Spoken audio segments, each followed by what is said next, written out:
Assalamu alaikum and a very good morning to all of you. Hope you will be doing good at home and you'll be following your studies. Which, as you know, that we have started unit number 3, chapter number 3.2, which is stomach and digestive system. We have seen the digestive system, how it processes. We have seen the first 3 steps. Now we are going to see number 4th step on page number 35. ठीक है, stomach में 3 to 4 hours जो खाना रहता है वो gastric juices के साथ कन्वर्ट होता है. ठीक है, लिक्विड फॉर्म में. अब वो फिर कहाँ पे आता है? स्मॉल इंटेस्टाइन में. Now we will see the small intestine is a long tube like organ. ठीक है, ये एक ट्यूब लाइक का ऑर्गन है जो प्रोसेस करता है फूड को. स्मॉल इंटेस्टाइन रिलीजेस एंजाइम, वो एंजाइम रिलीज करता है to help protein, fat, minerals and vitamin जो है उसके अंदर एब्जॉर्ब हो सकें. ठीक है, liver and pancreas are also two important organs of the digestive system. अब liver और pancreas क्या है, वो भी बहुत ज़रूरी है. वो juices extract करते हैं ताकि क्या हो सके. liver help करता है स्मॉल इंटेस्टाइन को. लिवर सिक्रीट्स बाइल, वो बाइल सिक्रीट करता है और वो हेल्प करता है ब्रेकिंग डाउन फैट्स को. ठीक है, फैट्स को ब्रेक डाउन करने में. और पेनक्रियास क्या करता है? Different enzymes that help digest all kind of food. वो हेल्प करता है ऑल काइंड ऑफ फूड को डाइजेस्ट करने में. Now page number 36, nutrients.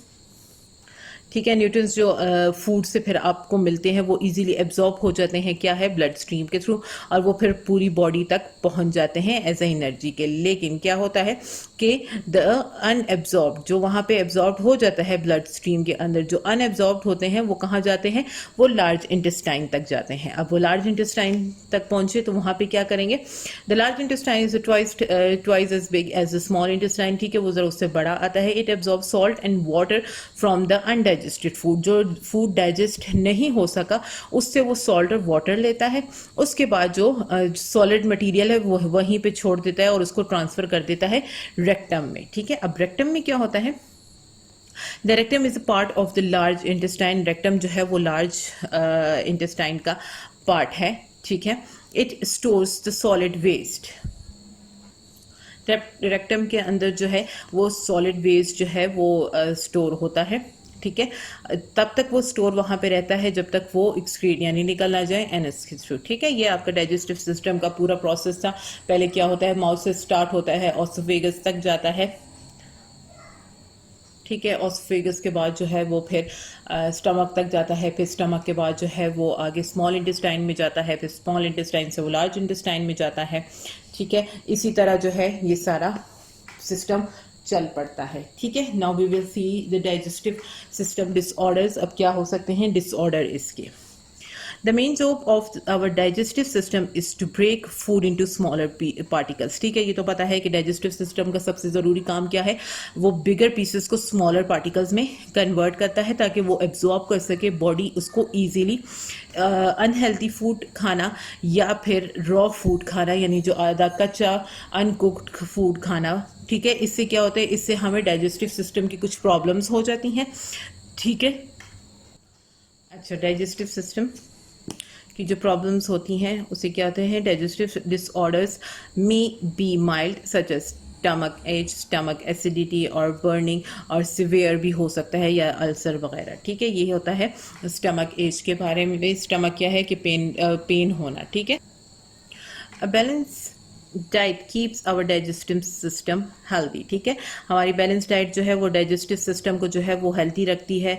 Abnormal खाना या फिर unhealthy change in the diet जो है वो जाहिर है फिर डाइजेस्टिव सिस्टम को अफेक्ट करता है. या बहुत ज़्यादा खाना वो भी जो है, या गलत टाइम पे खाना, ये हमारे क्या होता है? डाइजेस्टिव सिस्टम को डिस्टर्ब कर देते हैं. ठीक है, इसीलिए जो है फिर हमारे डिसऑर्डर स्टार्ट होते हैं स्टमक में. Diarrhoea is one of the most common digestive system disorder. ठीक है, डायरिया क्या है? इससे क्या होता है कि फूड जो है वो ज़्यादा देर तक आपके बॉडी में रहता नहीं है. ठीक है, फूड वो जो है वो इंटेस्टाइन से बहुत जल्दी बाहर निकल आता है. इसी वजह से क्या होता है कि आप उससे न्यूट्रिएंट्स हासिल नहीं कर सकते. तो अब डायरिया को प्रिवेंट करने के लिए सबसे ज़रूरी क्या है कि wash your hands before and after eating food. ठीक है, कोई भी खाना खाने से पहले या खाना खाने के बाद आपने जो है हाथ धोने हैं. एंड नेवर ईट रॉ और अनकुक्ड फूड. ठीक है, कोशिश कीजिए बॉयल पानी पीना. ठीक है, अनकुक्ड यानी प्रॉपरली जो कुक होता है फूड वो खाना चाहिए. जो अनप्रॉपर ओवर कुक्ड हो जाता है, यानी बहुत कम कुक हुआ हुआ है, तो वो नहीं खाना चाहिए। नेक्स्ट डिसऑर्डर हमारे पास क्या आता है, कॉन्स्टिपेशन का है। कॉन्स्टिपेशन का क्या है, it cause by not drinking enough water and not eating fibrous food. ठीक है, ये अगर हम ज़्यादा पानी नहीं पीते ये तब कॉज होता है। और हम इसको प्रिवेंट कैसे कर सकते हैं, बहुत ज़्यादा पानी पीकर, ठीक है, and other fluids such as fruits and vegetable हमें इस्तेमाल करनी चाहिए, उसकी जूसेस हमें यूज़ करनी चाहिए, ठीक है, वेजिटेबल और फ्रूट्स के, ताकि वो क्या कर सके, हमारी बॉडी के अंदर पानी को, डिहाइड्रेशन को कम कर सके। Okay, that was all for today. I think आपको डाइजेस्टिव सिस्टम सारा क्लियर हो गया होगा, उसके डिसऑर्डर्स आपको क्लियर हो गए हैं। Thank you so much for watching. अल्लाह हाफिज़ and take care of your self.